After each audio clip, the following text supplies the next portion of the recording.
Ang pag-ibig na marunong maghintay ay madalas raw na palaging may masayang katapusan. Pero sa totoong kwento ng buhay, hindi lahat ng magkarelasyon ay nagkakaroon ng panghabang buhay na pagsasama.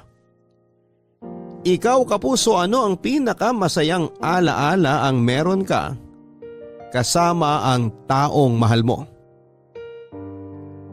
Ang tunay na pagmamahal ay hindi nasusukat sa edad, estado ng buhay, itsura ng tao o kung ano paman.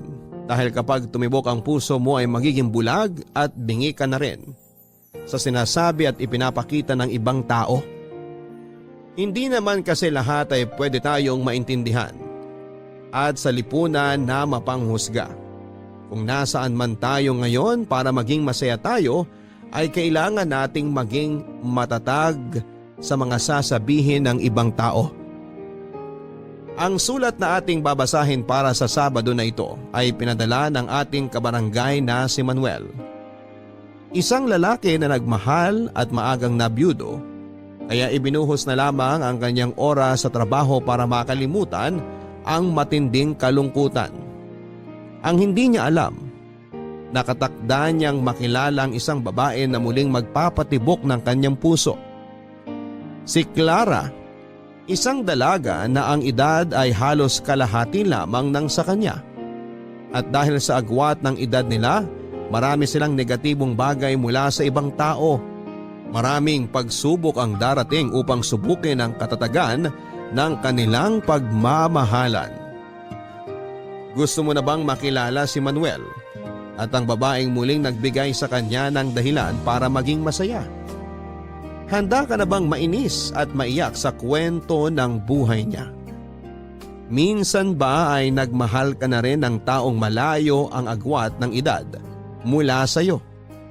Ipinaglaban mo rin ba ang pagmamahal mo kahit na ayaw sa iyo ng mga taong nakapaligid sa kanya?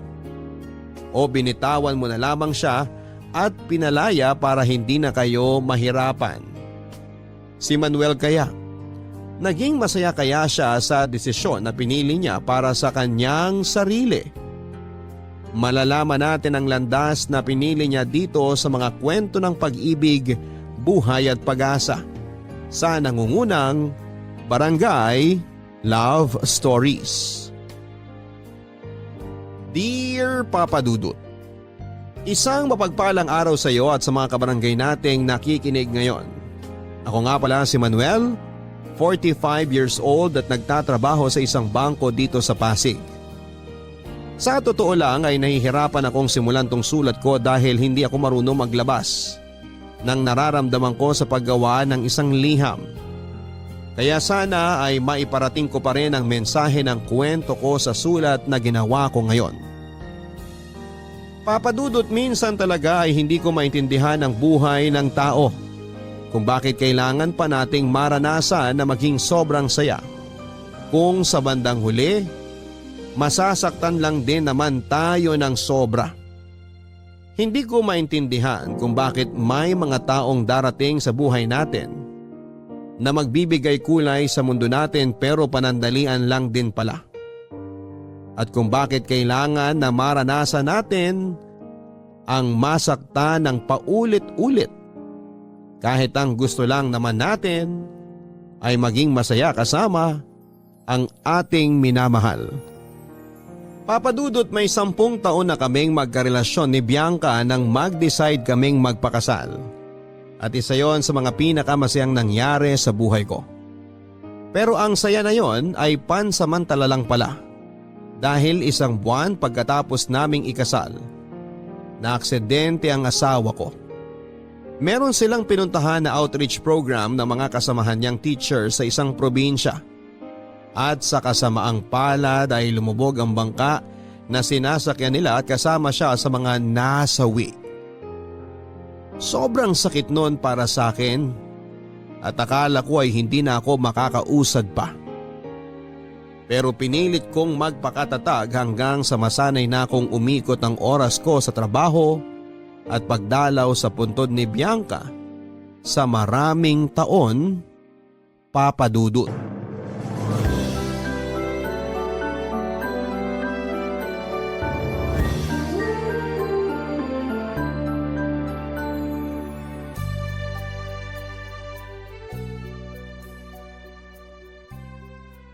Mahal, malinis na tong puntod mo. Bagong pintura na rin, saka may mga dala akong bulaklak para sa'yo.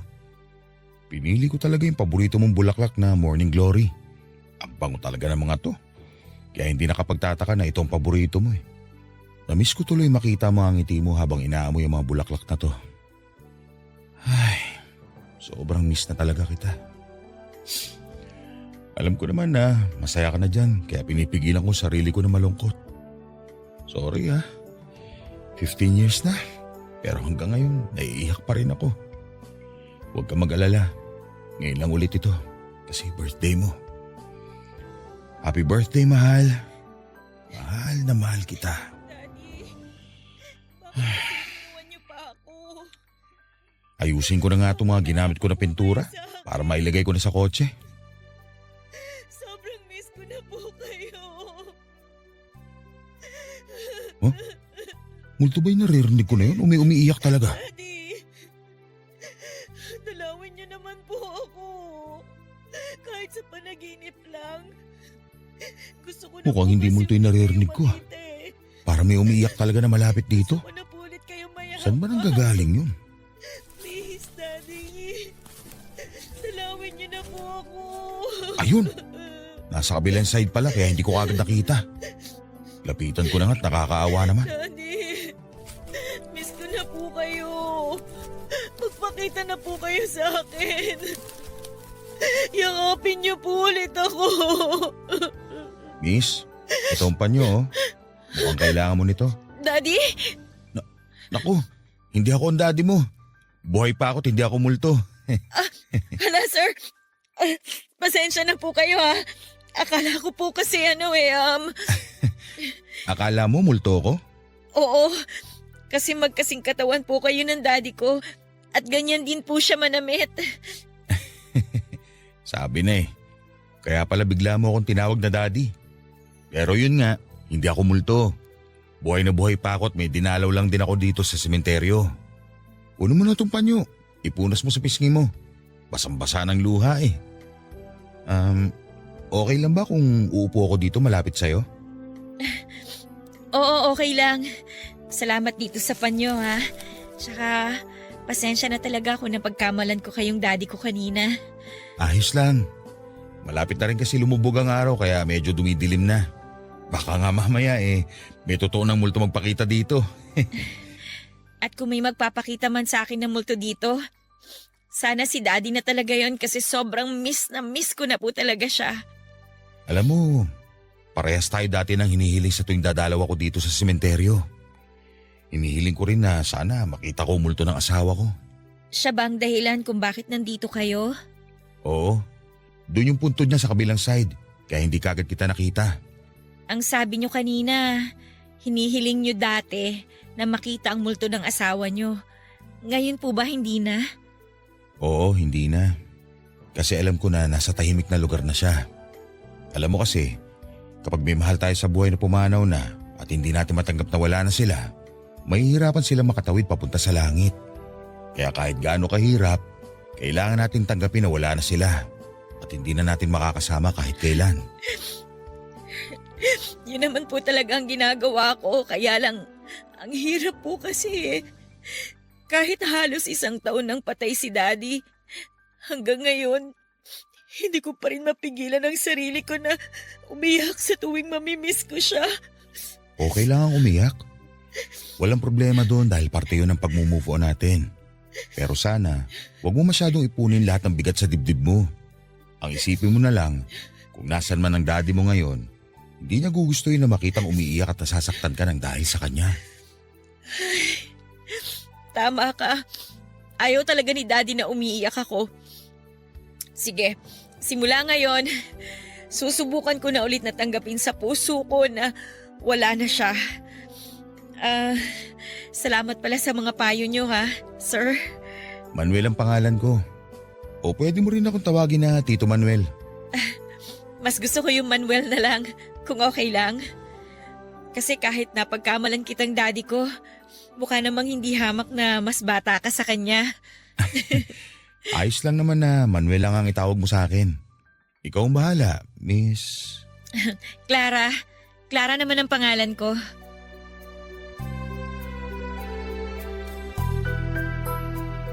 Papadudod sa umpisa pa lamang ng pag-uusap namin ni Clara ay naging magaan na ang loob ko sa kanya. Siguro kasi ay nararamdaman ko na pareho kaming nangungulila sa taong mahal namin. Pareho kaming hindi handa nang mawala ang pinakamamahal namin sa buhay. Kaya pareho din naming nadamayan ng isa't isa.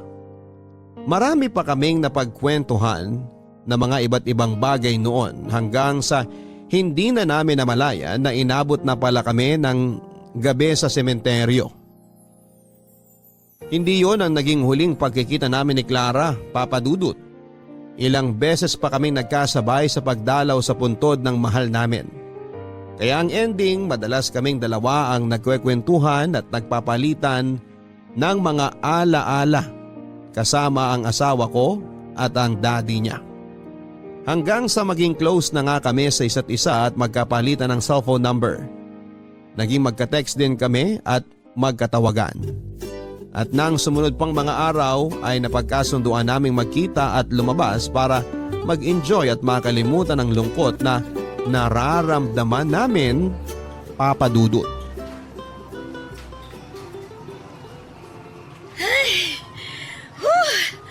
Oy, Manuel!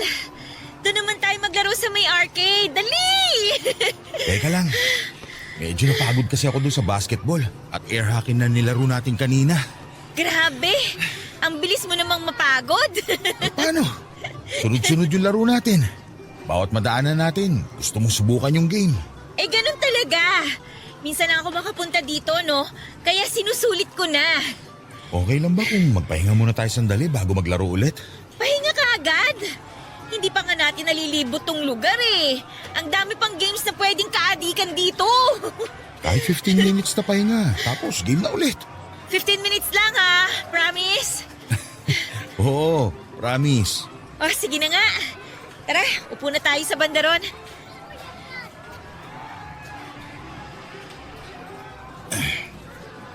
Ay, nakaupo rin sa wakas. Grabe ka. Parang 2 oras naman tayong nakatayo kung makapagbuntong hininga ka dyan.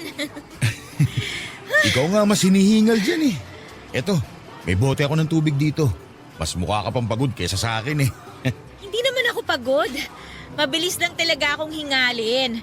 Pero sige, iinom muna ako ng tubig.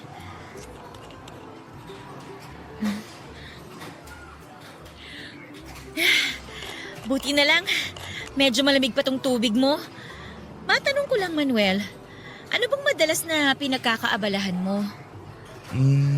Magtrabaho saka mag-overtime. Sira! Ang ibig kong sabihin, anong ginagawa mo para naman malibang ang sarili mo? Siguro kumain saka matulog. Seryoso ka? Yun lang talaga? Oo, yun lang. Wala naman kasi ako ibang ginagawa kundi ang magtrabaho, bisitahin ang puntod ng asawa ko, pumunta sa gym, saka umuwi sa bahay para kumain, maligo at matulog. Ganun lang madalas ang routine ng buhay ko. Siguro, isa yun sa mga reason kung bakit pinagtagpo tayong dalawa. Anong ibig mo sabihin? Feeling ko lang ha, nakatadhana talaga na magkita tayo para magawa ko ulit yung mga ganitong activity na ginagawa namin ng daddy. Tsaka para hindi ka na rin masyado malungkot at maging workaholic. Kita mo nga oh, napilit kitang samahan ako dito sa mall at maglaro. Ang lungkot kasi ng boses mo kanina nung tinawagan mo ako. Kaya paano ba naman kita matatanggihan? Ibig sabihin, napilitan ka lang pala na samahan ako ngayon. Hindi no. Gusto ko rin talagang umalis ng bahay ngayon. Hindi ko nga lang alam kung saan ako pupunta. Kaya ang ganda talaga ng timing ng pagyaya mo sa akin dito. Pero yung totoo, nag-enjoy ka ba o napagod ka lang? Pareho. Pero mas lamang yung enjoyment kaysa sa pagod. Sobra ako nag-enjoy. Ang lakas palang maka-feeling bagets ng lugar na to. Bagets ka pa rin naman talaga, Manuel. Mukhang hindi nagkakala yung edad nating dalawa eh. Huwag mo na akong utuin. 42 na ako at 21 ka pa lang. Kaya paano magiging mukhang magkalapit ang edad natin? Hindi naman panguuto yun, ano ka ba? Totoo yung sinabi ko. Kaya nga ayokong tawagin kang tito o kuya eh. Kasi hindi rin naman tayo magkamag-anak. Tsaka mas gusto talaga kitang tawagin sa first name mo. Para mas ramdam ko na close na talaga tayong dalawa. Ang dami mong sinabi. Halika na nga. Bumili muna tayo ng ice cream bago tayo maglaro ulit. Papadudod, sa totoo lang, namiss ko rin talaga ang lumabas-labas ng bahay para mag-enjoy. Mula kasi nang mawala ang asawa kong si Bianca ay hindi ko na yon ginawa pa. Kahit pa nga pinipilit ako ng mga kaibigan at katrabaho ko noon na sumama sa pag-gimik nila ay hindi talaga ako sumasama. Kaya rin siguro hindi na ako nagkaroon ng pagkakataon na makakilala ng bagong babae na magpapasaya sa akin, Papadudot. Pero hindi na rin naman ako naghanap pa ng papalit kay Bianca sa puso ko. Sapat na yung alam ko na siya nag-iisang laman nito. Kaya hinayaan ko na lamang ang sarili ko na makulong sa malungkot na mundo ko. Hinayaan ko na lamang na masanay ako na mag-isa. Walang kasama at walang babaeng nagpapangiti sa akin. Inasahan ko na magiging ganon ang routine ng buhay ko hanggang sa huli. Pero lahat yon ay nagbago mula nang makilala at dumating si Clara sa buhay ko, Papadudot. Papadudot, mula nang mabiyudo ako ay pinangako ko noon sa sarili ko na hindi na ako muling magmamahal ng ibang babae. Kaya nawala na rin ako ng interes na makipag-date o makakilala ng bagong babae na pwedeng magpangiti sa akin. Sapat na kasi para sa akin yung alam ko na si Bianca lang ang minahal ko. Pero lahat ngayon ay nagbago nang makilala ko si Clara. Iba ang saya na hatid niya sa puso at buhay ko. Marinig ko lang ang boses niya kapag nagkakausap kami sa cellphone ay nabubuo na kaagad ang araw ko. Makita ko lamang siya na nakangiti kahit sa post niya lamang sa Facebook niya ay nawawala na kaagad ang stress ko sa trabaho. At lumalabas lang ako na siya ang kasama ko. Para bang wala na akong iba pang mahihiling sa buhay ko. Dahil pinaparamdam na sa akin ni Clara ang salitang tunay na kasiyahan sa tuwing kasama ko siya, Papadudot. Malapit ka na bang mag-out sa trabaho? Oo, 1 oras na lang tapos na ang shift ko. Sakto, kasi wala rin kaming overtime ngayon. Dinner tayo mamaya. Pwede naman. Bakit parang ayaw mo? Paano mo naman nasabi na ayaw ko? Sa tono ng pananalita mo, parang napipilitan ka lang. Ayan ka na naman sa pagiging overthinker mo eh. Gusto ko rin talaga na mag-dinner tayo mamaya. Talaga? Oo. Alam mo naman na wala rin ako kasama sa bahay. Ang lungkot kaya kumain na mag-isa. Kaya gusto ko rin talaga na lumalabas tayo. Ayan, ramdam ko na sa boses mo na hindi ka na napipilitan lang. O sige na, bababa ko na rin tong tawag. Okay, daan na kita dyan sa office nyo mamaya. See you. Okay, see you, bye! Tapusin ko na nga itong ginagawa ko para hindi ako magmadali mamaya pagtapos ng shift ko. Parang ang sipag natin ngayon ah. Hindi naman. Ayoko lang din talaga matambakan ako ng mga trabaho, Anton. Alam mo, parang may kakaiba sa'yo ngayon. Ha? Ano naman yun? Hulaan ko. May girlfriend ka na no? Wala no? We, hindi nga. Wala nga. Eto naman sa akin pa magdi-deny. Kilala kita pare. At alam ko yung mga ngiti mong ganyan. Totoong sinasabi ko, wala akong girlfriend. Ikaw, Anton, wala ka na naman siguro magawa kaya pinagtitripan mo ako ngayon. Hindi kita pinagtitripan. Napansin ko lang talaga na parang ang aliwalas na mukha mo nitong mga nakaraang araw eh. O sige, babaguhin ko na lang ang tanong ko. Sino ba yung babae na nagpapangiti sa'yo ngayon? Wala nga, kulit nito. Wala akong girlfriend at mas lalong wala akong nililigawan. Talaga? Wala ka pinopormahan? Kahit yung kausap mo sa cellphone kanina? Oo nga. Oh, ba't bigla ka nautal? Tama hinala ko no. Sabi ko na eh. Yung kausap mo talaga sa cellphone kanina yung dahilan eh. Siya ang dahilan kaya ngiting tagumpay ka dyan. Sabihin mo na sa akin, Manuel. Matagal ko na rin gusto na makita kang masaya kaya kwentuhan mo na ako. Ay, sige na nga. Ang totoo, may madalas akong nakakasama at nakakausap ngayon. Pero hindi ko talaga siya girlfriend o nililigawan. Magkaibigan lang kaming dalawa. Nax! Ayan talaga yung gusto ko eh. Yung nagsisimula sa magkaibigan lang kaming dalawa. Ano bang itsura? Maganda ba? Sexy? Panigurado ako na mabait din yan. Kasi yun ang tipo mo sa babae. Sobrang bait. Teka, ito ang picture namin sa cellphone ko. Pakita ko sa'yo. Oh, eto siya. Si Clara. Siya yung sinasabi mo na palagi mong kasama at kausap?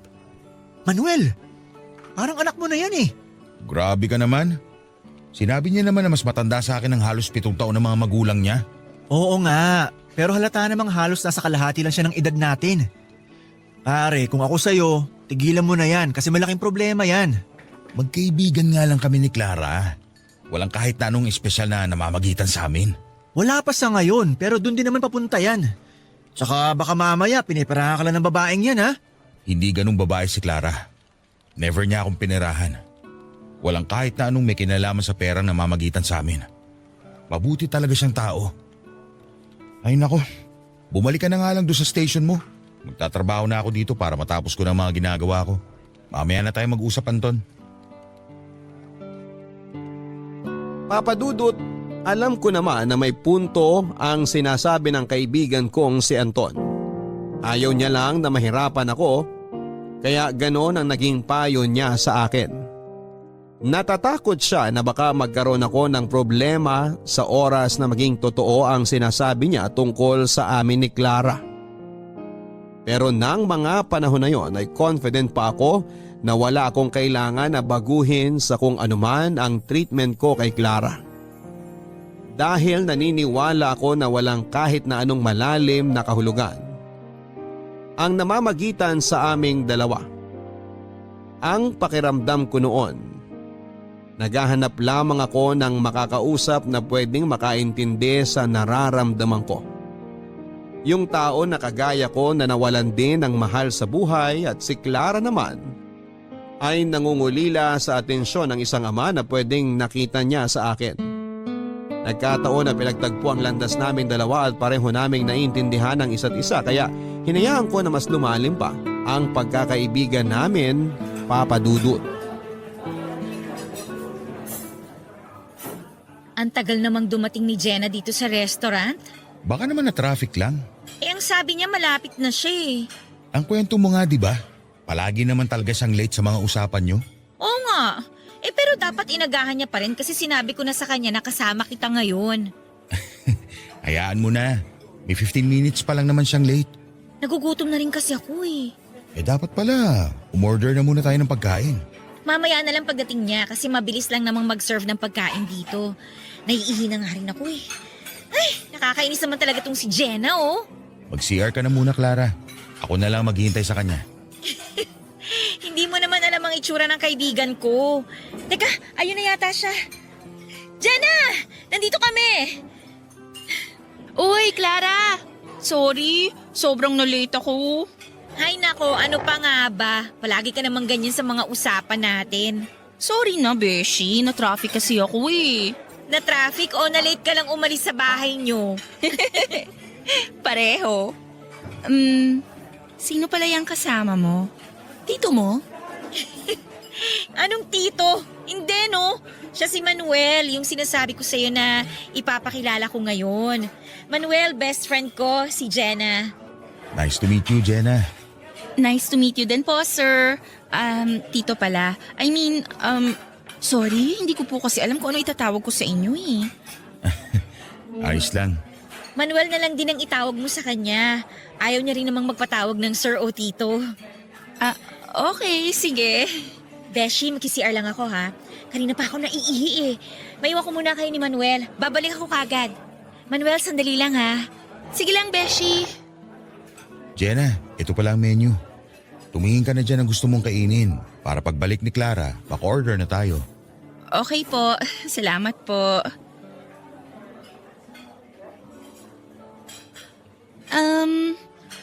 Magtatanong lang po ako. Boyfriend po ba kayo ni Clara? Kasi sa totoo lang, matagal na rin siyang hindi nagkukwento ng tungkol sa love life niya. Pero lately, puro tungkol nga po sa inyo yung bukang bibig niya. Hindi niya ako boyfriend. Pero nanliligaw po kayo sa kanya? Hindi rin. Magkaibigan lang kaming dalawa. Ah, okay po. Wala naman po kayong gusto sa kaibigan ko, no? Ha? Wala naman. Pasensya na po kayo sa mga tanong ko ha. Concern lang din po talaga ako kay Clara. Mula kasi nung mawala yung daddy niya, ngayon ko lang po ulit siyang nakitang ganyang kasaya. Naisip ko lang po siguro kaya siya masaya kasi nakikita niya sa inyo yung daddy niya. Kaya sana po, ituring niyo na lang ang kaibigan ko na parang anak niyo. Papadudod sa tuwing magkasama kami ni Clara sa mga public place, kagaya ng mall, restaurant o park, madalas akong napagkakamala na tatay o tito niya. Hindi naman talaga ako yung tipo ng lalaki na napabayaan na ang aking sarili o itsura. Matikas pa rin naman ang tindig ko. Maganda ang pangangatawan ko dahil regular akong nagji-gym at masasabi ko na mas bata akong tingnan kaysa sa edad ko. Hindi ako basta lang nagbubuhat ng sarili kong bangko. Ang mga sinabi kong ito ay narinig ko rin mula sa kaibigan o katrabaho ko. Dahil wala naman akong ibang pinagkakabalahan noon, ay naging regular talaga ang pagpunta ko sa gym para hindi mapabayaan ang katawan ko. Ganun pa man, alam ko na hindi sapat yon para hindi mahalata ng iba ang agwat ng edad namin ni Clara. Sa totoo lang din ay hindi ko alam kung bakit parang nasasaktan ako sa tuwing napagkakamalan ako na tatay o tito ni Clara. At nasaktan din talaga ako sa sinabi ng kaibigan niya na hindi kami bagay sa isa't isa, Papa Dudut. Papa Dudut, alam ko na sa umpisa pa lamang ay problema na talaga ang hatid sa akin ng espesyal na nararamdaman ko para kay Clara. Pero anong magagawa ko? Sobrang hirap pigilan ng sinisigaw ng puso ko. Sinubukan ko namang kontrolin ang lahat, lalo na nang magsimula kong maramdaman na unti-unti na akong nahuhulog sa dalagang halos ang edad ay kalahati lamang ng edad ko. Pero sa tuwing magkakasama kami, mas lalo lamang akong nahuhulog sa kanya. Kaya isang desisyon ang ginawa ko noon. Kahit sobrang hirap para sa akin ay sinimulan ko siyang iwasan. Hindi ko sinasagot ang mga tawag o text niya. At kung nagkakasabay man kaming pumunta sa sementeryo, umaalis din kagad ako at sinasabi ko sa kanya na may ibang lakad ako na kailangang puntahan. Mahirap talaga yon para sa akin, Papa Dudut, kasi ng mga panahon na yon ay wala akong ibang gustong gawin kung hindi ang makasama lamang si Clara, Papa Dudut.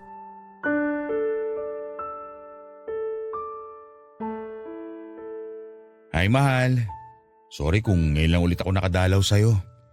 Panay kasi ang overtime ko ngayon sa trabaho. Pero nalinis ko na tong puntod mo. Dala ko rin siyempre yung paborito mong bulaklak. Sa susunod na linggo, kukuha na ako na magtatabas ng damo dito sa paligid ng puntod mo. Kasi masyado nang mataas. Baka isipin mo kasi na pinababayaan na kita. Manuel! Clara, anong ginagawa mo dito sa sementeryo? Gabi na. Hindi kasi kita matsyempohan dito kaya gabi talaga ako pumunta. Ay, mahal. Alis na rin pala ako. May ibang lakad pa ako eh. Dalawin na lang kita ulit bukas. Bye, mahal. Manuel, sandali! Clara, may pupuntahan ako. Sa susunod na lang tayo mag-usap. Iniiwasan mo ba ako? Hindi kita iniiwasan. Mag-taxi ka na lang pa uwi. Hindi kita may sasabay ngayon sa kotse. May pupuntahan pa ako. Mag-uusap naman tayo kahit sandali lang oh. Sa ibang araw na lang, Clara. Manuel, tumigil ka nga muna sa paglalakad mo. Uy! Sandali nga. Ano ba kasi yun? At kailangan mo pang hawakan ng kamay ko. Gusto ko lang naman kasi na mag-usap tayo. Sa ibang araw na nga lang. May kailangan pa talaga akong puntahan. Manuel, nahihirapan na ako. Saan ka naman nahihirapan? Sa pag-iwas mo sa akin. Kahit ilang beses mong i-deny, alam ko na iniiwasan mo ko. Bakit mo ba ginagawa sa akin to, Manuel? Busy lang talaga ako sa trabaho ko. Pasensya na kung hindi na kita nasasamahan sa mga lakad mo. May sariling buhay din kasi ako na kailangan kong asikasuhin. Hindi ko naman inaalis sa'yo ang oras na para sa sarili mo o trabaho. Pero sana wag mo naman akong bigla na lang alisin sa buhay mo. Sige na, kailangan ko na talagang umalis. Manuel, mahal kita. Ano? Kunwari hindi mo narinig? O sige, ulitin ko. Ang sabi ko, mahal kita. Ano ba, Manuel? Iiwasan mo na lang ba ako ng paulit-ulit? Bakit mo ba ginagawa sa akin to? Alam mo bang hirap na ako sa pag-iwas mo? Hirap na ako sa pagmamahal na nararamdaman ko para sa'yo. Tapos dinadagdagan mo pa ang paghihirap na nararamdaman ko dahil sa pag-iwas mo. Akala mo ba ikaw lang nahihirapan? Ako rin naman eh. Kahit gaano ko kagustong ipagsigawan sa maraming tao na mahal kita, hindi ko magawa kasi hindi pwede. Bakit hindi pwede? Alam mo ang dahilan, Clara? Dahil sa agwat ng edad natin? Yun ba? Bakit? Ano bang mali sa nararamdaman natin? May batas ba na nagsasabing bawal na magmahal ang dalawang tao na magkalayo ang edad? Manuel, wala naman tayong inaapakan na ibang tao ah. At mas lalong wala tayong ibang sinasaktan. Ayoko lang na mahirapan ka. Alam ko naman na kapag tinuloy natin to, magkakaroon lang tayo ng magulong relasyon. Kaya okay lang sa'yo na masaktan ako? Maniwala ka't sa hindi. Mas pipiliin ko pa ang mabuhay sa magulong relasyon kasama ka kesa pigilan tong nararamdaman ko para sa'yo. Mahal kita. At ngayong alam ko nang mahal mo rin ako. Hindi na ako papayag na iwasan mo pa ako.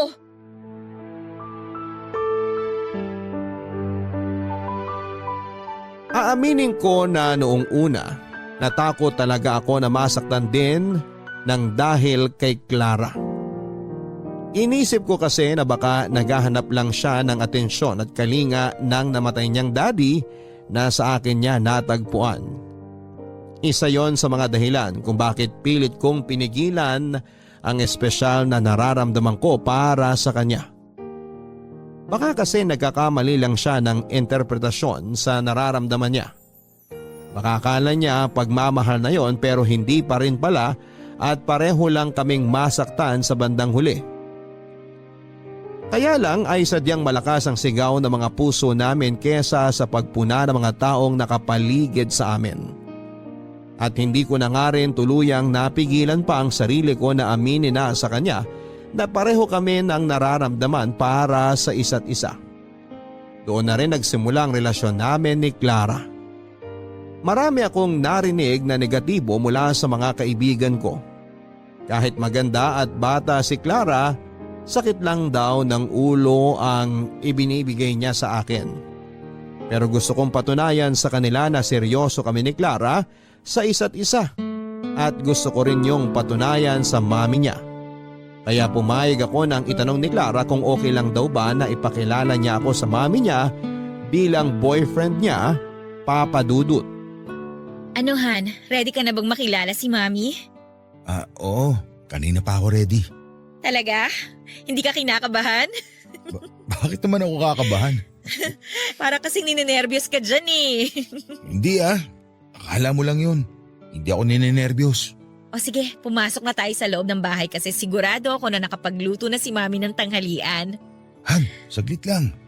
Huwag mo muna buksan ang pinto. Oh, bakit?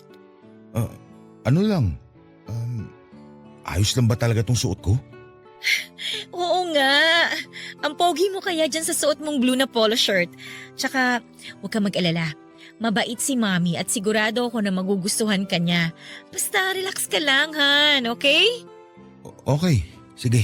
Tara na, pasok na tayo sa loob para makilala mo na si Mami.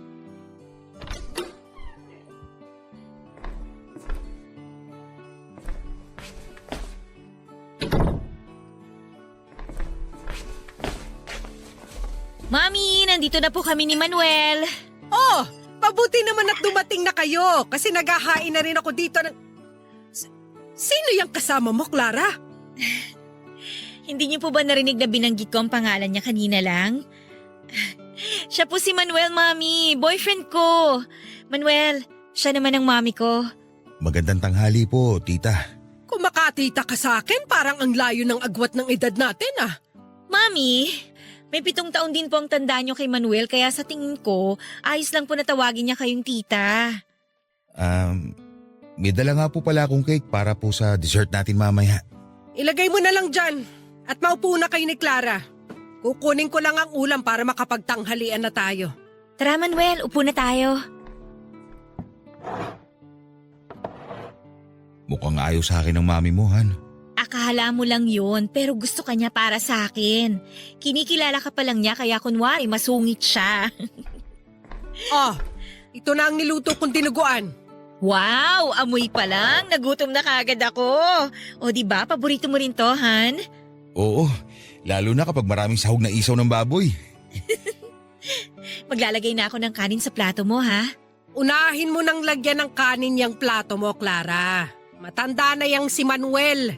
Siguro naman, kaya niya na maglagay ng kanin sa sarili niyang plato. Oo nga po, kaya ko na pong gawin yun. Ako na maglalagay, Clara. Si Mami talaga, ang sungit.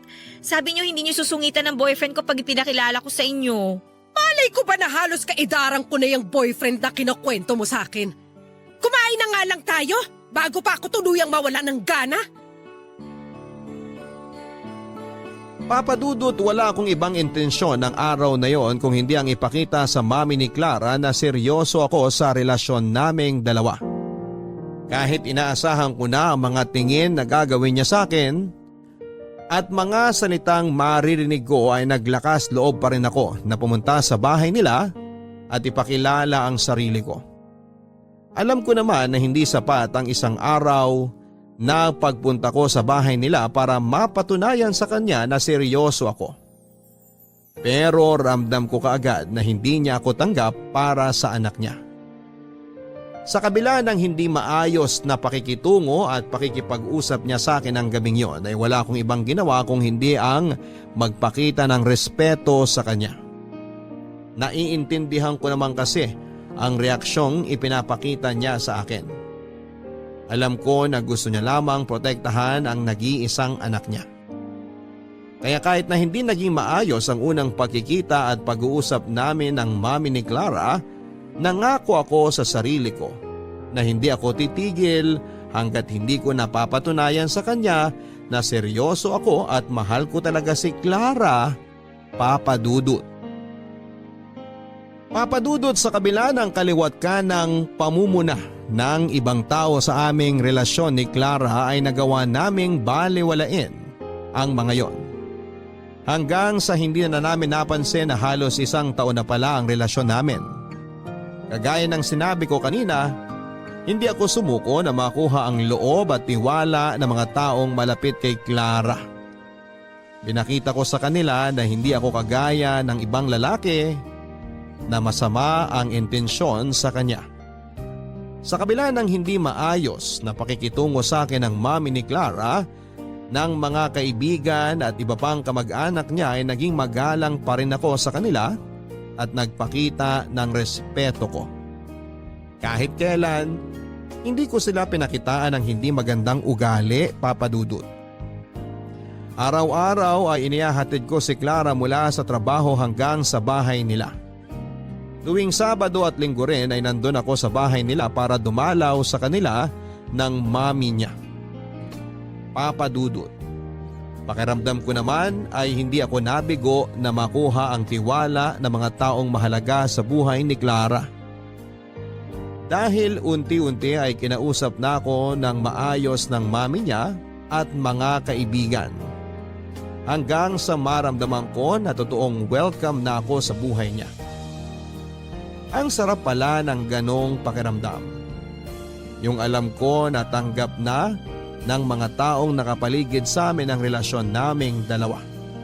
At sa first anniversary namin ni Clara ay nagulat ako nang ayain niya ako na magpakasal na kami. Akala ko nung una ay nagbibiro lang siya pero syempre hindi ko na tinanggihan pa yon. At sinimulan na naming planuhin ang lahat ng para sa kasal naming dalawa, Papa Dudut.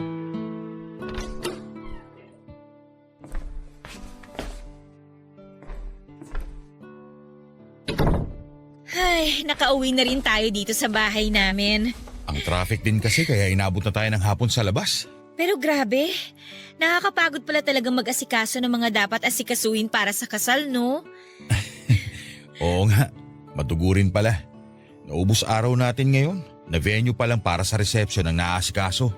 Magpapaschedule pa tayo sa simbahan. Kakausapin pa natin yung event coordinator na kukunin natin. Pupuntahan din natin yung gagawa ng wedding souvenir natin saka… Naku Han, wag mo nang isa-isahin ang mga kailangan nating gawin kasi mas lalo akong napapagod. Sa bagay, isipin pa lang natin ang tungkol sa mga yon. Nakakapagod na. Ay Han, pinagpapawisan na pala tong leeg at dibdib mo. Okay ka lang ba? Oo naman. Bakit naman ako hindi magiging okay? Para kasi masyado kang hinihingal. Nauuhaw lang ako.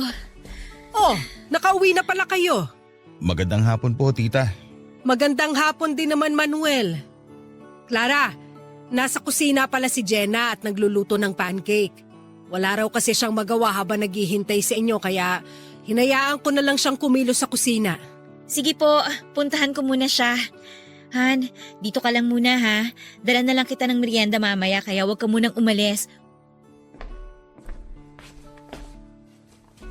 Kumusta naman ang lakad nyo kanina, Manuel? Okay naman po. Nakapili na rin po kami kagad ni Clara ng venue para sa reception. Konti lang din naman po ang nasa listahan namin kaya hindi kami nahihirapan puntahan para i-check kanina. Na-traffic lang po talaga kami pauwi dito sa bahay. Traffic kasi talaga ng ganitong oras banda rito sa amin. Pero ang mahalaga, natapos nyo ang dapat yung gawin ngayong araw. Grabe, hindi talaga ako makapaniwala na ikakasal ng nag-iisang anak ko. Huwag po kayong mag-alala. Kasi dito rin naman po muna kami tutuloy habang hindi pa pwedeng lipatan yung hinuhulugan naming bahay. Talaga? Pabuti naman kung ganun para hindi ako masyadong malungkot dito. Ayoko rin naman po kasi na mag-alala si Clara sa inyo kasi mag-isa na lang kayo dito sa bahay. Kaya sinadjust ko na dito na muna kami sa bahay nyo pagkatapos ng kasal. Yun po kung ayos lang sa inyo. Oo naman, syempre. Natutuwa nga ako kasi akala ko maiiwan na ako mag-isa dito sa bahay. Manuel, salamat ha. Tsaka pasensya ka na rin sa inasal ko sa'yo dati. Wala na po yun. Alam ko naman na pinoprotektahan nyo lang po nag-iisa nyong anak. Nagkamali lang talaga ako na hinusgahan kita kaagad. Pero ngayon, nagpapasalamat ako kasi ni minsan, hindi ko nakitang malungkot o nasasaktan ang anak ko ng dahil sa'yo. Mahal ko po si Clara. Kahit hindi pa po kami kasal, nangangako na po ako sa inyo na mamahalin ko siya habang buhay. Oh, Ano yun? Manuel! Tulungan niyo po ako! Si Clara po biglang hinimatay! halika Manuel! Sige po. Ano nangyari? Bigla na lang po hinimatay si Clara! Mabuti nga po nasalok ko siya kahit papano kaya hindi tumama yung ulo niya sa sahig nung tumumba siya. Clara? Clara! Gising! Clara! Nangingitim na ang mga labi niya. Oh, ang hina ng pulso niya sa leeg. Dali na po natin si Clara sa ospital. Mabuti pa nga! Tayo na! Bubuhatin ko na po siya para maisakay na sa kotse.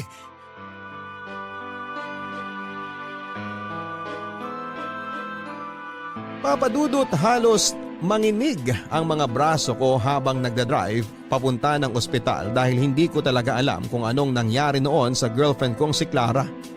Kung bakit bigla na lamang siyang hinimatay at nangitim ang mga labi niya na para bang nahihirapan siyang huminga. At nang madala siya sa loob ng emergency room ay doon na ipinagtapat sa akin ng mami ni Clara ang tungkol sa sakit ng girlfriend ko.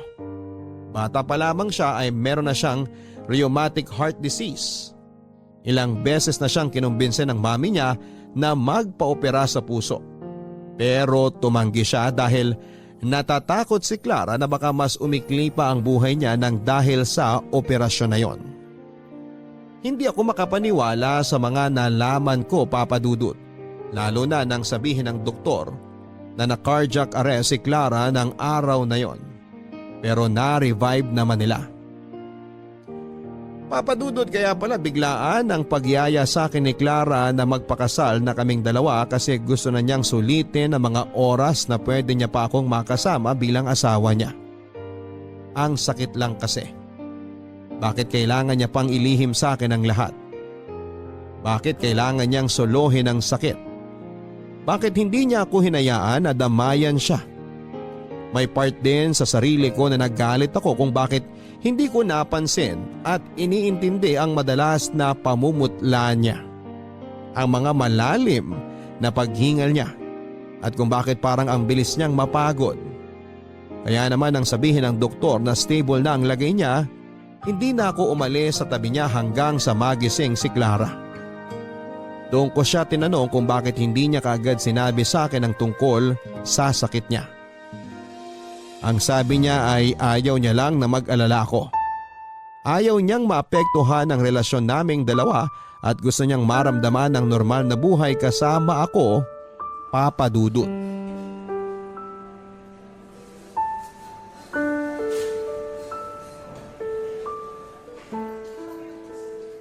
Sigurado ka ba na wala ka ng ibang gustong kainin, Clara? Opo, Mami. Salamat po sa dinala niyong lugaw. Namiss ko rin po talaga yan. Matagal na rin kasi mula nung huling beses ako nagluto ng lugaw. Mabutit na gustuhan mo. Anak, in-advise pala ng doktor na kailangan mo na raw magpa-opera sa puso sa lalong madaling panahon. Mami, matagal na po nating pinag-usapan ang tungkol sa bagay na yan. Ayoko po talaga. Pero Clara, hindi mo man lang ba susubukang lumaban? Kahit man lang para Gusto sa... ko na po magpahinga.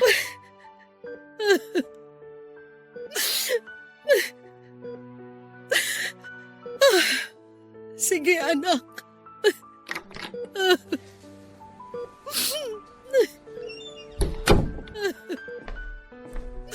Hi tita. Hi Han. Gising ka na pala. Oo, katatapos ko lang kumain ng lugaw na niluto ni Mami. Manuel, ikaw na munang bahala kay Clara. Magkakape lang muna ako sa kantin. Sige po tita.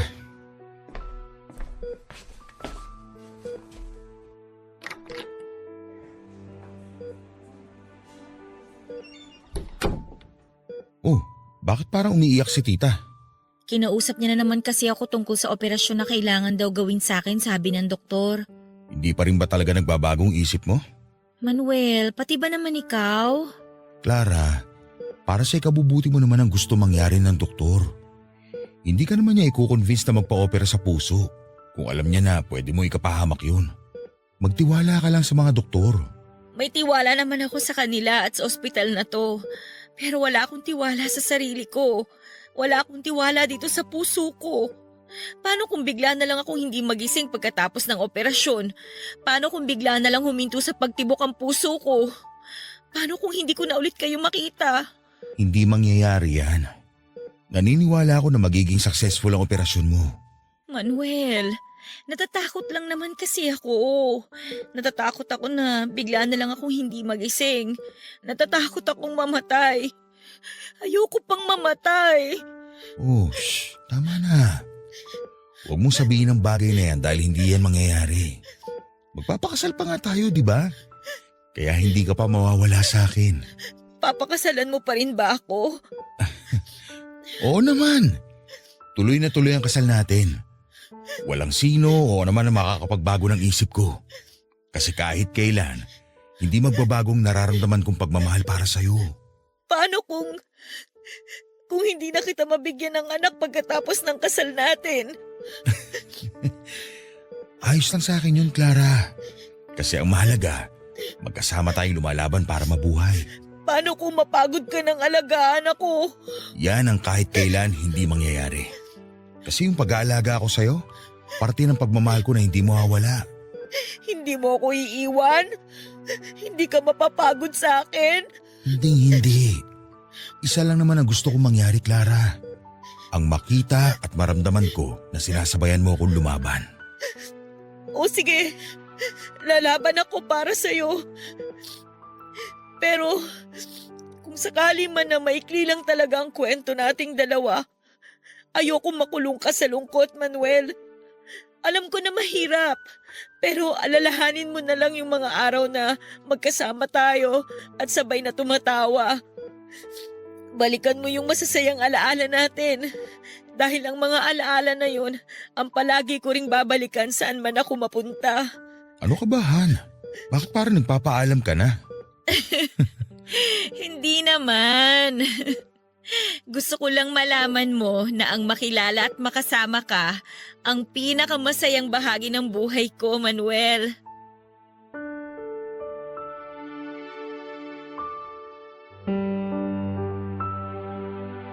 Sa totoo lang, Papa Dudut, ay hindi lang naman si Clara ang natatakot ng mga oras na yon. Ako rin ay sobrang takot ako na mawala siya sa akin. Kasi parang hindi ko nakakayanin ang mawala ng mahal sa buhay sa pangalawang pagkakataon. Pero kahit kailan ay hindi ko ipinakita sa kanya ang takot na yon dahil gusto ko na ako ang kukuhanan niya ng lakas. Mabuti na lang at tuluyan ko na ring nakumbinse si Clara na magpa-opera para sa ikabubuti ng lagay niya. Naniniwala kasi ako na ibibigay na ni Lord ang chance na ito sa akin. Ibibigay na niya ang pagkakataon na ito para maging masaya ko.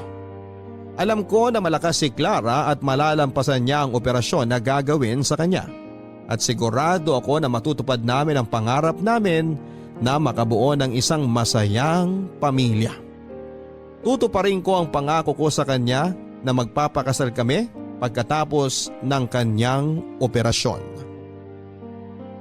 Marami pa akong plano habang naghihintay sa nalalapit na schedule ng operasyon ni Clara, Papa Dudut. Wala naman naging problema sa gagastusin dahil i-cover na yon ng insurance na hinuhulugan ng mami niya mula noong bata pa lamang siya. Nangako rin ako sa sarili ko na gagawin ko ang lahat para maiparamdam sa kanya ang walang kapantay na pagmamahal. Na pagkatapos ng kasal namin ay gagawin ko siyang nag-iisang reyna ng buhay ko. Kaya naman araw-araw akong nagdarasal na sana ay ibigay na sa akin to ni Lord. Na ibalato na niya sa akin si Clara. Huwag niya naman sanang kunin ang babaeng pinakamamahal ko. Hayaan naman sana niya akong maging masaya sa mahabang panahon. Pero siguro, hindi talaga lahat ng dasal ay pinakikinggan ni Lord. Hindi lahat ay pinagbibigyan niya na maging masaya dahil 3 araw bago ang operasyon ni Clara ay bigla siyang binawian ng buhay dahil na cardiac arrest siya sa pangalawang pagkakataon. At tuluyan na siyang hindi na-revive ng mga doktor. Tuluyan na niya akong iniwanan, Papa Dudut. Sobrang nahirapan akong tanggapin ang pagkawala ni Clara. Hindi ko na noon maintindihan kung anong nangyayari sa buhay ko. Hindi ko alam kung bakit kailangan makaranas ako ng walang kapantay na sakit pagdating sa usaping pag-ibig. Kung bakit ganon, bakit kung kailan nakilala ko na ang pangalawang babae na nagbigay kulay sa buhay ko. Kailangan kaagad siyang kunin sa akin ni Lord. Ganoon ba ako kasamang tao para hindi niya hayaan na maging masaya kasama ang mahal ko? Ano bang naging malaking kasalanan ko para parusahan ako ng ganito? Napakarami ko pang tanong na ni isa ay wala namang nasagot. At sa huli na-realize ko na hindi ko pala dapat na kine-question ang plano ni Lord sa buhay ko. Dahil ang lahat ng mapapait na pangyayari na dumadaan sa akin ay hindi isang parusa. Hindi rin isang pagsubok kung hindi daan para makita ko ulit ang sarili ko na nagtitiwala sa kanya.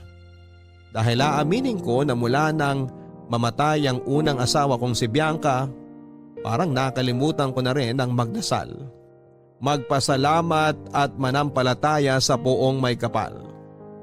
Pero nang makilala ko si Clara, siyang naging daan para maniwala ako na hindi pa pala ako pinabayaan ni Lord. Dahil sa pinaramdam niya ulit sa akin kung gaano kasarap ang mabuhay kasama ang taong mahal ko. Papadudod sa huling araw ng burol ni Clara ay tinuloy ko ang kasal naming dalawa. Pumayag naman ang mami niya sa gusto kong mangyari. Yung pinsang kong pare ang nagkasal sa amin kaya naging mabilis ang proseso ng lahat. Paraan ko na rin yon ng pagtanggap na kahit wala na siya, alam ko na natupad ko ang pangako ko sa kanya na pakakasalan ko siya at mamahalin sa panghabang buhay. At bago siya tuluyang mailibing, mahigpit kong niyakap ang katawan niya habang paulit-ulit na binubulong sa tenga niya ang sobra-sobra kong pasasalamat dahil dumating siya sa buhay ko. Ilang beses kong ibinulong sa kanya kung gaano ko siya kamahal. May 3 taon na rin po ang nakakalipas mula nang iwanan ako ni Clara, Papa Dudut. Mabigat pa rin para sa akin ang pangyayari na yon. Hanggang ngayon ay may gabi pa rin na umiiyak ako dahil namimiss ko siya. Ang mga ngiti niya, ang mga tawa niya, at ang mga mahihigpit na yakap niya, Papa Dudut. Kahit saglit lang ang naging relasyon naming dalawa, alam ko na naging malalim naman ang pagmamahal namin para sa isa't isa. At dahilan yon para magpasalamat ako kay Lord kasi pinaramdam niya ulit sa akin ang ibig sabihin ng totoong pagmamahal. Maraming salamat Papa Dudut sa pagbibigay ng oras na mabasa itong sulat ko na dito ko na rin po tinatapos. Ang inyong forever kapuso at kabarangay, Manuel. Maraming salamat Manuel sa paglalaan mo ng oras na isulat ang naging kwento ng pag-iibigan ninyo ni Clara. Alam ko na hindi naging madali para sa iyo ang maiwan ng mahal mo sa pangalawang pagkakataon. May mga pangyayari talaga sa buhay na madalas hindi kagad natin maintindihan ang kadahilanan. Lalo na kapag nasasaktan tayo ng sobra o nawawala ng mahal sa buhay. Pero gusto ko lang ipaalala sa iyo Manuel na hindi totoong hindi lahat ng dasal ay hindi pinakikinggan ng Poong May Kapal. Sadyang may mga hinihiling lang tayo sa Kanya na hindi na pagbibigyan dahil alam niya kung ano ang mas makakabuti para sa atin. Meron siyang mas magandang plano para sa ating lahat. Isang plano na kahit minsan mahirap intindihin.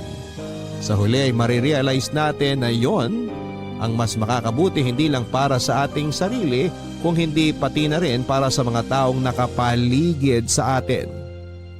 Muli ay maraming salamat Manuel at dalangin ko na sana ay dumating ang araw na maramdaman mo na totoong masarap at masaya pa rin ang mabuhay kahit na hindi na natin kasama ang mga mahal natin. Salamat sa sulat na naging napakalaking inspirasyon sa ating mga kabarangay para sa araw na ito. Hanggang sa muli ako po ang inyong si Papa Dudut sa mga kwento ng pag-ibig, buhay at pag-asa sa Barangay Love Stories number 1. May iba't ibang paraan ng mga tao para malaman ang mangyayari sa kanilang kinabukasan. May mga gumagamit ng tarot cards, palm reading o madalas ay binabase sa zodiac signs. Ikaw kapuso, paano mo gustong malaman ang kapalaran mo?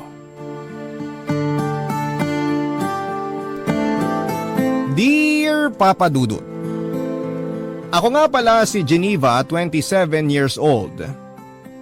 Isang taon nang nakakalipas nang maadik ako sa horoscope at sa mga zodiac signs. Sa ganito ko pinaikot ang mga desisyon ko sa buhay, Papa Dudut.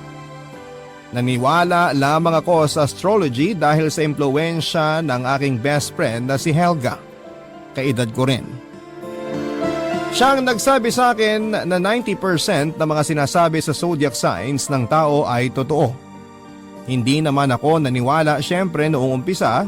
Tinawanan ko pa nga siya pero pinilit niya sa akin ang paniniwala niya. Nakatambay kami sa bahay niya isang maulang Sabado ng hapon. Balak sana namin noon na manood ng sine pero hindi na kami natuloy dahil tinamad na kaming dalawa.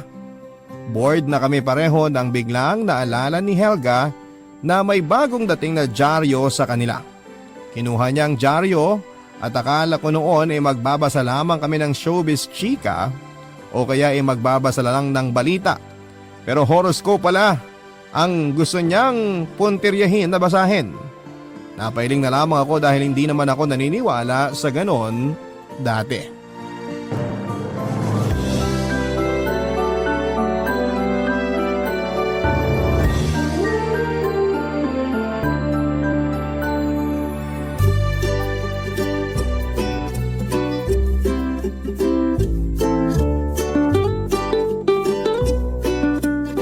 Magbasa tayo ng horoscope. Ano ka ba? Naniniwala ka dyan? Oh, ano naman kung naniniwala ako? Parang hula lang yan eh. Mas matindi pa to sa hula kasi may kinalaman to sa planetary movements and Chorva. Chorva? Kapag hindi ko ma-explain o mahanap yung tamang term, Charva yung ginagamit ko. Ano ba? Ewan ko sa'yo. Basahin na natin yung horoscope natin. Ano ba zodiac sign mo? Ay nako, wag mo akong idamay dyan sa kabaliwan mo ha. Leo. Uy, parehas tayong fire sign. Fire sign. Nahati kasi sa 4 na elements sa mga zodiac sign. Fire, water, earth, at saka air. Napanood mo lang yata yung sa Encantadia eh. Hindi, ano ba? Totoo nga tong sinasabi ko. Aris ako, kaya kasama ako sa fire sign. At ikaw din na Leo. Kasama rin natin ang Sagittarius. O anong meron sa fire sign? Tayo ba yung dahilan kung bakit laging may sunog? Kontra ba tayo sa Fire Prevention Month? O tayo yung makakatagal sa impyerno kahit walang electric fan? Hindi! Ang mga nasa fire sign daw yung artistic, confident, passionate, independent, at best lover. Parang true sa akin yung mga sinabi mo. Kasi true naman talaga. Kaya maniwala ka na. Maraming beses ko nang napatunayang totoo lahat ng sinasabi sa zodiac sign ko. Sige nga, anong sabi sa horoscope mo ngayon? Teka, babasahin ko ha. Ayun o, Aris! Mapalad ka ngayong araw dahil ang matagal mo nang pinagdarasal ay mapapasakamay mo na. Basta maniwala ka lang at magiging posible ang lahat. Lucky color, blue. Lucky number, 7. Ang generic ng sinabi ha? Inggit ka lang, no? Makisaya ka na lang kasi sa akin, friend. Yung pinagdadasal ko maging artista, mangyayari na. Pag inilabas na ang Encantadia Book 3, ako na si Perena. Asus, naniwala ka naman. Sabi mo niwala lang daw ako at magiging posible ang lahat Ano ba? Buti sana kung sinabi dyan magiging artista ka talaga. Wala naman bogus yan. Matagal ko nang pinagdarasal na maging artista, no? Puro ka dasal, kulang ka naman sa gawa. Paano magkakatotoo yung sinasabi ng horoscope mo? Sumali ka kaya sa Starstruck para magkaroon ka ng chance? Himala! Maniwala tayo sa powers ng Himala at sa powers ng universe! Ewan ko sa'yo. Naniniwala ako sa hard work para matupad yung mga pangarap. Hindi yung sinasabi dyan sa horoscope na yan. Basahin ko nga yung sa'yo. Leo. Ito. Pag-ingatan ang mga importanteng gamit, lalo na mga gadget, dahil pwede kang manakawan kung hindi ka mag-iingat. Lucky color, green. Lucky number, 3. Lahat naman pwedeng manakawan kung di mag-iingat. Nakakatawa yung horoscope na yan Maniwala ka na lang. Mag-ingat ka, okay? Magsuot ka ng green. Kung meron kang kulay green na damit na may tatak na number 3, isuot mo. Yak! Ano yun? Jersey sa liga? No! No ka dyan. Maniwala ka na lang. Papatunayan ko sa yung hindi totoo yung sinasabi dyan sa horoscope na yan.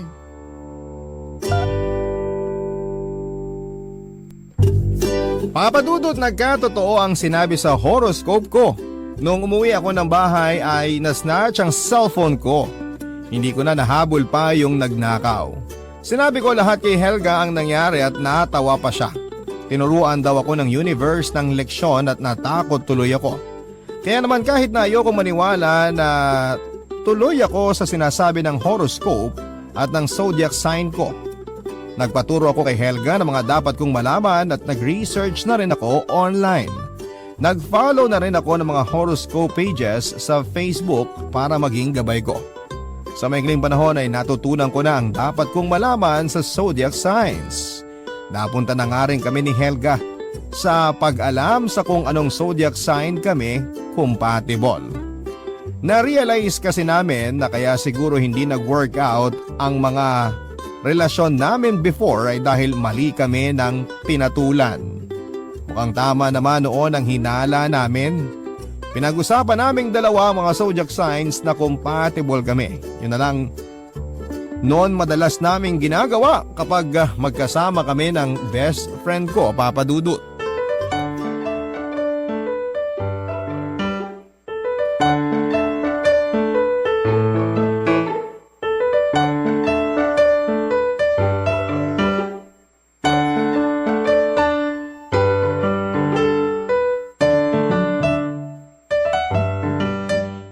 Dapat ngayon, maging stricto na tayo sa magiging karelasyon natin. Maging stricto. Sasakalin natin sila sa rules natin sa relasyon? Hindi ganun. Ano ka ba? Maging stricto na tayo sa papatulan natin depende sa zodiac sign. Oo nga. Tamang behavior yan. Nabasa ko na yung mga compatible sa fire sign. Ako rin. Pati yung mga dapat nating iwasan. Sabi rito sa akin, water signs daw yung mga hindi natin makakasundo. Kasi sila ang mag-aapula ng apoy natin. At the same time, matutuyo ang tubig dahil sa sobrang init ng fire natin. True, sis! So yung mga water sign ay Cancer, Scorpio at Pisces. Kaya pala kaaway ko yung kuya ko. Pisces siya eh. Di kami magkasundo lagi. Ako naman may ex akong Scorpio. OMG! Pag nagawan mo ng kasalanan, forever ka nang hindi papatawarin. Nakakatuyo! Kaya nga 3 months lang yung tinagal ng relasyon namin eh. Ginost ko na talaga. Patawarin na lang ako ng mahabaging langit. May cancer din akong dinate dati. Grabe kapag nagagalit, ang sasakit ng mga sinasabi. Di ako umubra. Napatawad na kaya ako ng langit nung ginost ko siya? Mukhang tayong nasa fire sign na magaling mang-ghost ah. Igo-ghost lang natin pag di siya yung tamang tao sa atin. Charot! Kaya nga dapat maging maingat na tayo eh. So ang dapat nating ide-date ay yung mga air sign o yung katulad nating nasa fire. So Gemini, Libra at Aquarius. Oo, sila raw yung nakakalakas ng fire natin in a good way. Good daw sila sa ego nating nasa fire sign. Lalo ka na, Leo ka. Okay. Ayan, alam na natin kung kanino tayo compatible. Sana naman sa guidance ng zodiac signs natin hindi na tayo matisod sa maling tao. Kaya dapat unang topic hindi yung tungkol sa ulam mo o kung kumain ka na ba.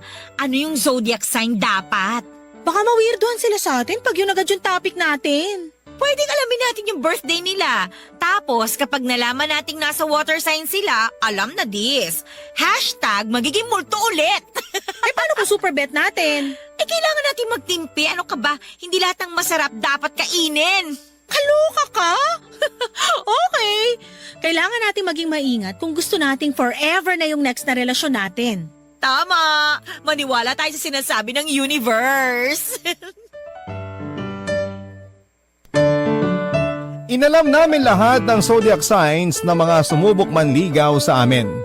Lahat na busted namin dahil kabilang sila sa mga dapat naming iwasan. Nang hinayang pa nga kami kasi kahit yung mga crush namin nalaman naming hindi kami compatible. Inekis na tuloy namin sa listahan ng mga pangalan nila. Nung tumagal ay naubusan na kami ng mga manliligaw pero hindi naman kami sumuko kaagad. Sinabi na lang namin sa mga sarili namin na baka challenge lamang yon ng universe. Nung mas tumagal pa ay nawala na kami ng gana na makakahanap pa kami ng forever namin. Naisip nga namin, forever na ata kaming magiging single. Nalungkot kami lalo pat maraming mali na binabase namin sa astrology ang lahat. Minsan nga ay naisip naming itigil na lamang. Pero mabubuhayan kaming muli ng loob dahil ang goal namin mapunta sa kakompatible namin para maging masaya ang love life namin. Kaya naman nag-explore na rin kami sa mga dating site para lamang mas marami kaming options ng mga panahon na yon na naghahanap kami ng love life, Papa Dudut. Barangay Love Stories. Barangay Love Stories. Nabasa ko sa horoscope ko na may makikilala raw ako na babago ng love life ko. Kinilig ako noon dahil sa wakas ay meron na rin ibibigay ang universe sa akin. Pinaghandaan ko talaga yon at nagdasal pa ako na sana kung sino man siya ay forever na kami dapat. Hindi ko naman siya kaagad nakilala. Lumipas pa ang ilang buwan noong biglang may nakilala ko. Malakas ang kutob ko noon na siya na yung nakatakda para sa akin. Itago na lang po natin siya sa pangalang Harry. Nakilala ko siya sa isang dating app, mas matanda siya sa akin ng 2 taon. Malaki ang pagkakahawig niya kay Matt Lozano. Nag-match kami sa dating app na meron kami at nilipat na lamang namin ang usapan sa Facebook. Nalaman ko rin na hindi siya kabilang sa water signs, kaya 3 points kaagad siya sa akin. Nag-date na rin kami at naging komportable, Papa Dudut. Kaya naman naisipan ko na siya na nga yung regalo ng universe para sa akin.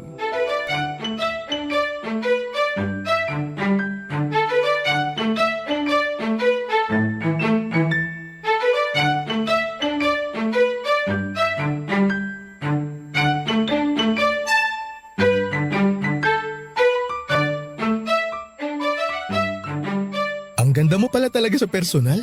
Marami nang nagsabi niyan. Sa'yo lang ako naniwala. May pagkabulera ka pala.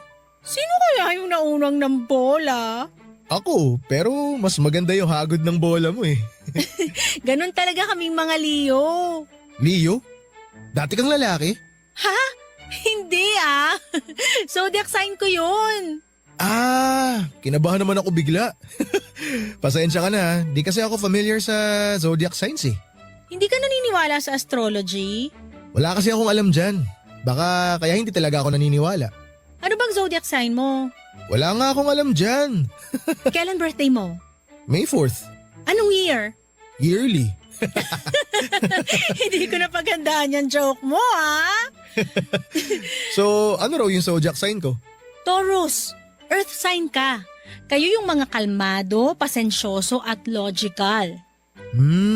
Parang gusto ko na tuloy maniwala sa zodiac signs. Bakit? Tumpak ba yung sinabi ko? Oo. Nasabi rin ba na kami yung matitigas ang ulo? Parang nabasa ko nga yan. Bull daw kasi ang nagre-represent sa sign nyo eh. Eh, kilala ang bull sa pagiging matigas ang ulo, di ba? Ah, okay. Gets ko na.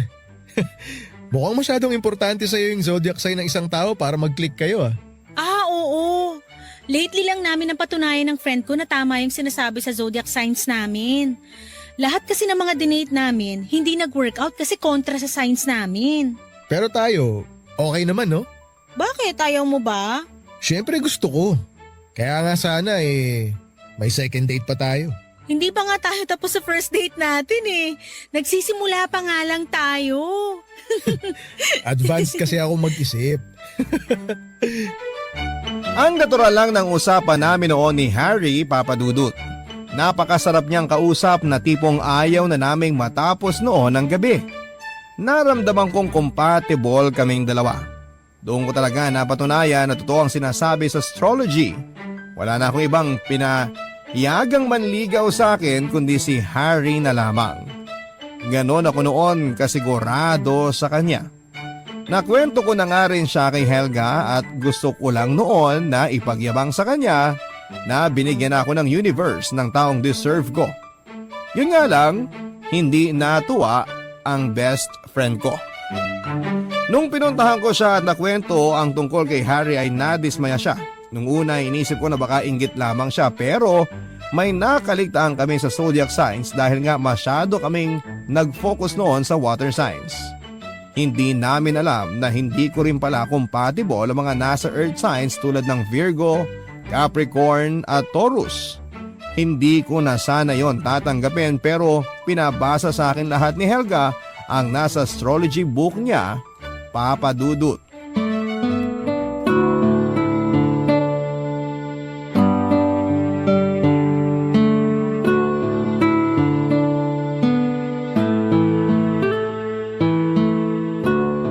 Bakit hindi kami compatible? Kasi pareho kayo matigas ang ulo. Akala ko Taurus, Virgo at Capricorn lang ang matigas ang ulo. May ego ka bilang Leo. Kabilang ka rin sa matitigas ang ulo. Ayokong tanggapin yan. See? Yan ba ang hindi matigas ang ulo? Anong gagawin ko? Okay naman kami ni Harry eh. Sa ngayon, oo. Nasa dating stage pa lang kayo eh. Malamang wala pang pakitaan ng sungay yan. Nilabas ko na nga yung buntot ko eh. Tanggap naman niya. Pero siya, syempre hindi pa niya ilalabas yun, no? Nanliligaw eh. Malamang puro magaganda pa yung ipapakita niya sa'yo. Kapag tumagal na, hindi na. Bukod sa pagiging matigas ang ulo, ano pa? Bakit hindi kami compatible? Dahil pareho kayo matigas ang ulo, maraming bagay kayong hindi pagkakasunduan. Hindi rin magiging maganda ang communication ninyo. Alam mo naman na kailangan maganda ang communication pagdating sa relasyon, di ba? Uy, may mga magaganda rin akong alam tungkol sa relasyong Taurus and Leo ha? Kala mo? Tulad ng... Sex! Ha? Sensual daw ang mga Taurus dahil ruled sila ng planet Venus. Kaya Kaya mag-work yun sa pagiging passionate ng mga Leo. Kaya, compatible kami. Hindi lang sex ang basihan ng lahat. Kung puro sex ang gagawin mo dahilan sa relasyon, hindi kayo magtatagal. Gusto ko lang maging positive, no? Lately kasi puro negative na yung nasasagap natin dahil sa kakabasa ng astrology. Hoy, parang sinusukuan mo na yung astrology ah. Tandaan mo, ilang beses tayong niligtas nito ha. Alam ko naman yun, pero gusto ko lang kasi na itry ngayon na hindi sumunod since nafe-feel ko naman na may chemistry kami ni Harry. Tadhana nga nagbibigay ng chance, diba? Ako pa kayang taong marupok lang? Hay nako, bahala ka dyan. Itatapon mo na lang talaga lahat ng natutunan natin sa mga zodiac sign natin? Nagkatotoo lahat ng mga sinulat tungkol sa atin. Mag-isip-isip ka, Geneva. Pero ikaw, kung ayaw mo talaga makinig, hala, sumigi ka sa gusto mong gawin. Basta ha, huwag kang lalapit sa akin pag naging broken-hearted ka dyan sa Taurus guy mo.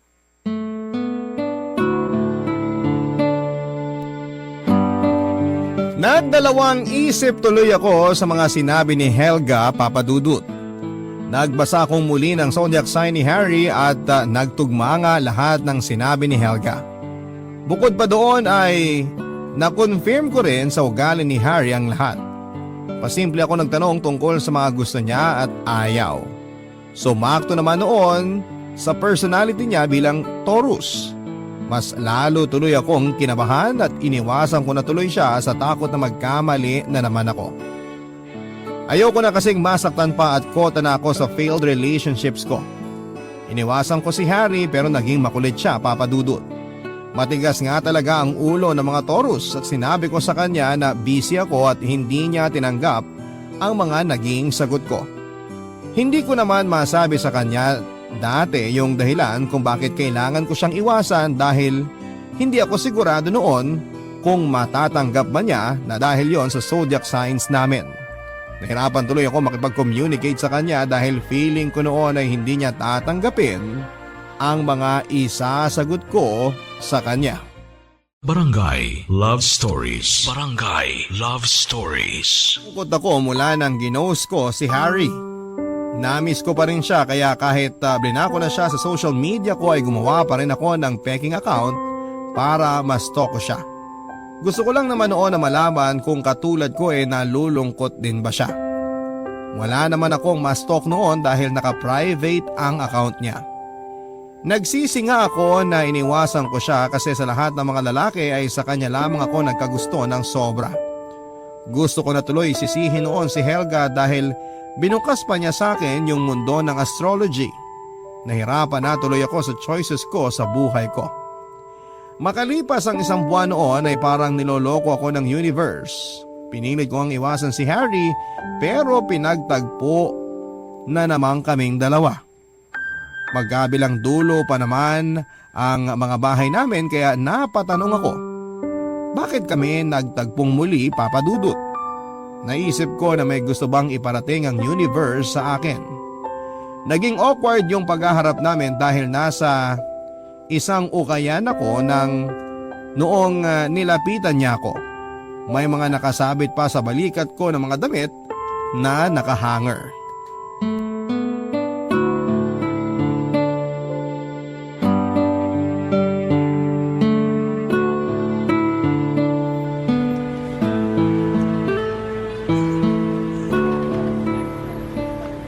Oh, Harry?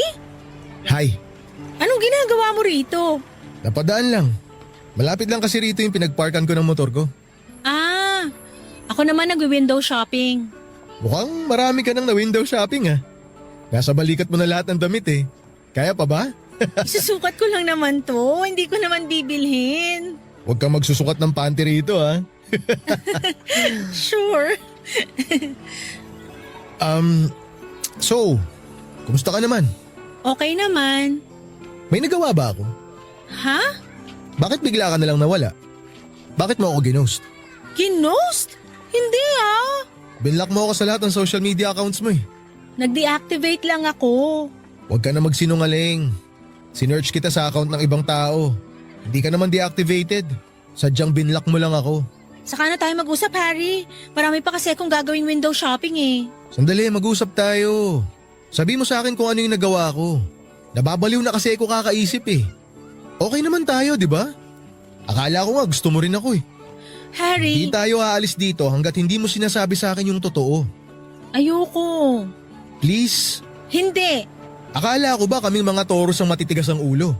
Bakit parang sa ating dalawa mas ulo ng mga Leo ang matitigas? Parehas lang tayong matigas ang ulo kaya hindi tayo pwedeng mag-workout.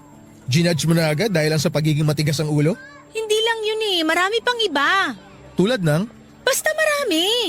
Marami at lahat yun nakasulat sa zodiac signs natin. Kaya mo ako iniiwasan dahil sa zodiac signs natin? Akala ko ba okay tayo? Akala ko compatible tayo. Akala ko malakas ang chemistry natin. Akala ko rin nung una. Pero nagkamali ako, kaya please, layuan mo na ako, hindi tayo compatible. Huwag mo naman sanang ibase lahat sa zodiac signs. Sorry, pero malaki ang ambag ng astrology sa buhay ko. Humingi ako ng sign sa universe na kapag hinabol ako ni Harry, meant to be kami. Pero hindi nga niya ako hinabol. Hinayaan niya ako makaalis sa ukayan na yon nang hindi man lang ipinaglaban ang pagmamahala naming dalawa. Naiyak na lamang ako noon dahil inuna ko na naman ang pride ko. Nasira na nga yung love life ko, hindi ko pa nasukat yung mga damit na gusto ko sa ukayan. Nasira tuloy ang buong araw ko dahil sa kakasunod sa astrology. Hindi na ako muling hinabol pa ni Harry, Papa Dudut. Nalungkot ako lalo. Hindi na rin ako sumubok munang makipag-date, hindi pa ako nakaka-move on kay Harry. Pero parang gusto nga ata talaga ng universe na hindi ako makapag-move on sa kanya. Isang araw ay bigla na naman akong nasorpresa nang bigla kaming pinagtagpo.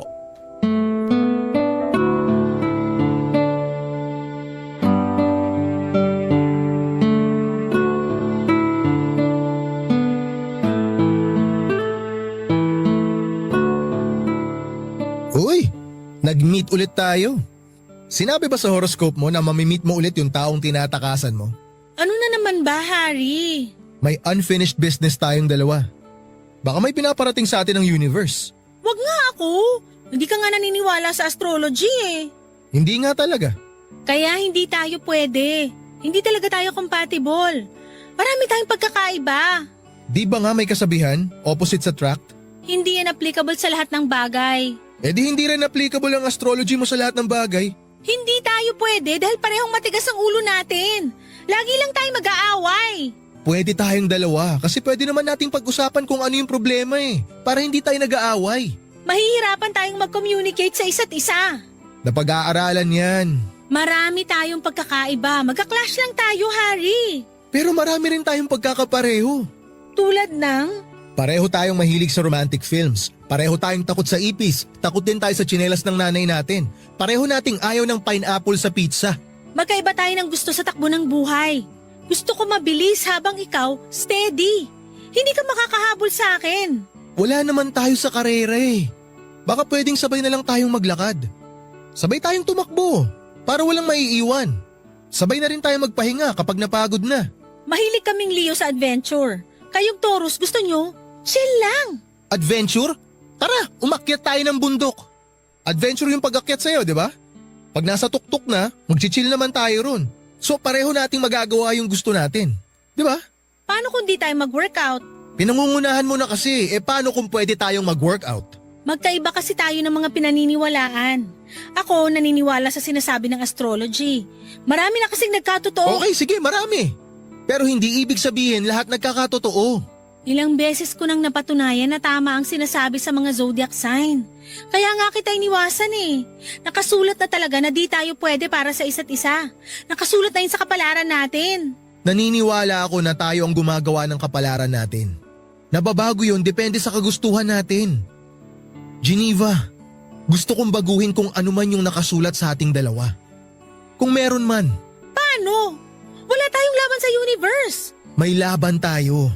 Ipakita lang natin sa universe na yan na i-workout natin yung meron sa atin. Hindi man match ang zodiac signs natin pero pwede nating i-workout ang relasyon natin. Kasi gusto natin. Ang dali lang kasing sabihin eh. Okay, sige. Ano bang relasyon ng madali? Wala. Kasi lahat tinatrabaho, pinaghihirapan. Ako naniniwala ako na kailangang i-workout ang relasyon at hindi dapat umasa sa kapalaran para magkatuluyan kayo. I-workout ang pagkakaiba, pag-usapan ng mga problema. Yun ang sikreto ng forever. Hindi dahil sa mga nababasa mo sa dyaryo o internet. Hard work ang kailangan sa relasyon kung gusto nating magtagal. Geneva, gusto kita. Wala akong pakialam kung di compatible ang zodiac signs natin. Ang importante sa akin, nagkakasundo tayong dalawa at napapasaya natin ang isa't isa. Baka pwedeng yun na lang muna.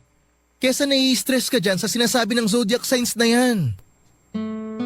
Diskumpiyado man ako noong una sa namamagitan sa amin ni Harry ay napawi naman yon. Lahat ng sinabi niyang gusto niya ako at willing siyang ilaban ang relasyon namin. Naniwala ako sa kanya at binigyan ko siya ng chance, Papa Dudut. Naging kaming dalawa at masasabi kong yon ang pinakatamang desisyon na nagawa ko pagdating sa love life ko. Naging masaya ako sa feeling niya kahit sabihin pang medyo bothered pa rin ako sa zodiac signs namin. Nawala naman kahit papaano yung pag-overthink ko lalo't gumagawa ng paraan si Harry para maging maayos ang relasyon naming dalawa. Totoo naman, Papa Dudut, na nagkakaroon kami ng problema ni Harry base sa mga pagkakaiba namin sa ugali at tama naman ang mga zodiac signs namin. Yun nga lang, hindi namin yun hinayaan na maging problema para masira ang relasyon naming dalawa. Kung merong